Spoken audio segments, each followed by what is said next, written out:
नई हुकूमत बनी तो लोगों ने सोचा था शायद अब दिन बदलेंगे, शायद रोटी सस्ती होगी, शायद बच्चों के चेहरों पर फिर से मुस्कुराहट आएगी। मगर ये उम्मीद भी ज्यादा दिन जिंदा न रह सकी। चंद ही दिनों में ऐलान पर ऐलान होने लगा। आटा महंगा, दाल महंगी, चैनी हाथ से निकल गई। पेट्रोल और डीजल की कीमतें उस तरह बढ़ीं जैसे किसी को आवाम की सांसें नजर ही ना आ रही हूं। जो मजदूर सुबह सवेरे मोटरसाइकिल पर निकलता था वह अब रास्ते में ही रख जाता, सोचता आज कमाना ज्यादा मुश्किल है या घर पहुंचना। शहर की सड़कों पर अजीब मंजर था। रक्षा ड्राइवर जिनकी सारी जिंदगी इसी 3 पहियों पर गुजरी थी, आज वही रक्षे आग में जल रहे थे।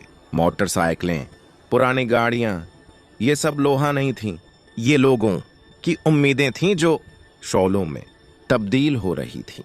आग के साथ साथ आंसू भी जल रहे थे, मगर कोई पूछने वाला नहीं था। ऊपर से हुकूमत ने चालानों का ऐसा जाल बिछाया कि सांस लेना भी जर्म लगने लगा। हेलमेट ना हो तो चालान, कागज जरा सा पुराना हो तो चालान, गरीब की जेब खाली हो मगर कानून अंधा।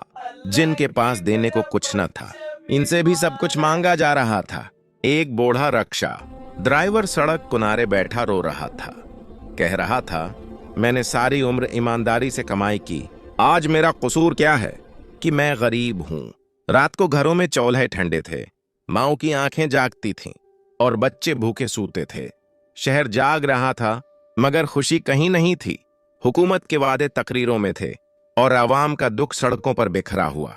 ये कहानी किसी एक शहर की नहीं थी, ये हर इस दिल की कहानी थी जो अब भी सब्र किए बैठा था मगर अंदर ही अंदर टूट चुका था।